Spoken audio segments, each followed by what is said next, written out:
Image copyright various At least 21 people are known to have died when Islamist al-Shabaab militants stormed a luxury hotel compound in the Kenyan capital, Nairobi. A 19-hour siege of the Dusit D2 hotel and business complex on Tuesday ended with 5 attackers eliminated, President Uhuru Kenyatta said. Among the victims was someone who had survived the 9/11 terror attacks in the U.S., a football fan and well-known YouTuber, and 2 inseparable friends.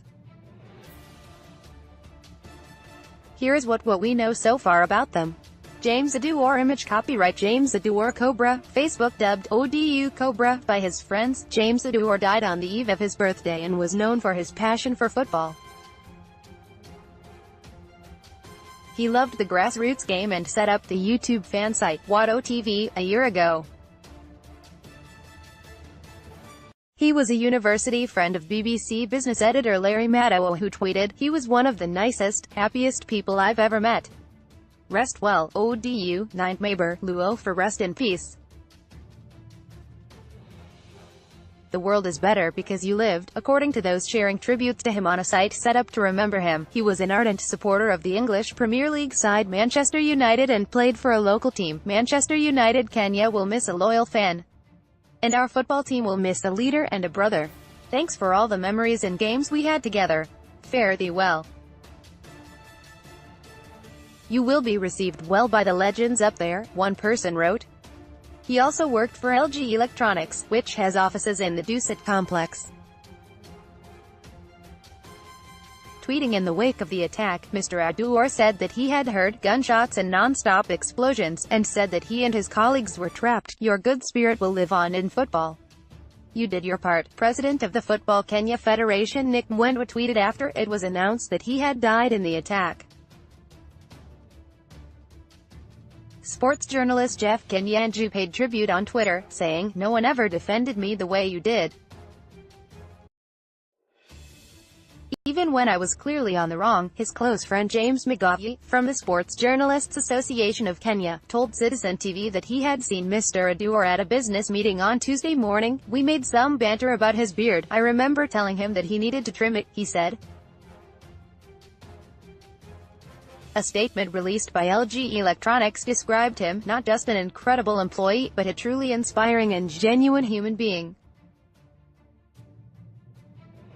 Jason Spindler. Image copyright Jason Spindler, an American tech CEO who survived the 11th of September World Trade Center terror attack in New York in 2001, was among the victims of the hotel attack.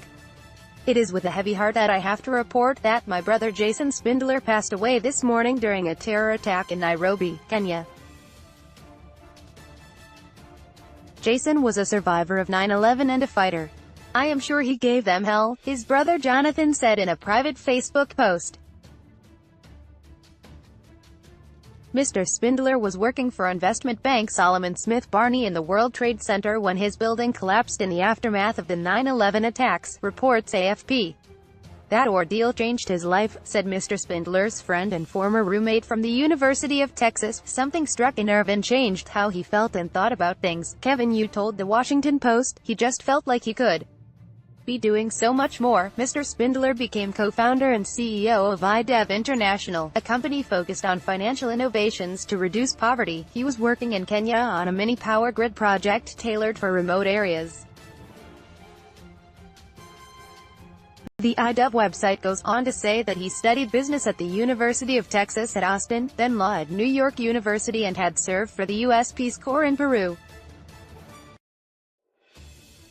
In an interview with U.S. broadcaster NBC, his mother Sarah Spindler said that Jason was trying to make a positive change in the third world in emerging markets. Faisal Ahmed and Abdallah Dahir, Kenyan development consultants.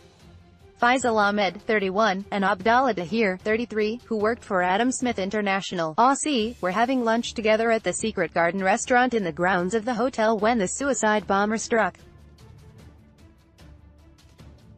Friends and relatives described Mr. Ahmed and Mr. Dahir as inseparable. They were close buddies. Mr. Ahmed's brother-in-law Abdullahi Kainan told the Reuters news agency, "They were so close, people said they would die together." Image caption Abdallah Dahir, L. and Faisal Ahmed R. were said to be inseparable. They had been working for the Somalia Stability Fund managed by Aussie to bring peace and prosperity to Somalia, Aussie said on their website. He, Ahmed, was an outgoing, funny guy, charismatic. He was loved by everybody, said Mohammed Abdiatif, a close friend and colleague told Reuters. Mr. Ahmed's widow is reportedly 7 months pregnant.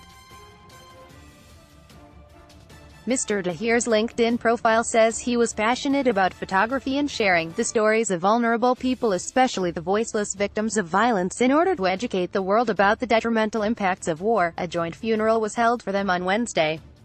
Luke Potter image copyright Gatsby Africa Britain. Luke Potter worked for the charity Gatsby Africa as their Africa Programs Director. He described himself on his company website as loving water sports, camping, hiking and talking about adventures outside the city. Mr. Potter held dual South African nationality and had only recently moved to Nairobi from Britain. I strongly believe in the need for societies to offer as equal an opportunity as possible to all, and that, while economic competitiveness is essential to build a country, long-term stability is not achievable unless the gains are widely spread, he said on the website. Gatsby Africa said in a statement that he had devoted the past 10 years to helping some of the poorest and most vulnerable people in the world. It said he played an instrumental role in establishing the organization's forestry program in Kenya and provided crucial leadership, guidance and support to other programs in Tanzania and Rwanda. He brought a calm head and his unique sense of humor to every situation. The company added, "We share the grief of his family.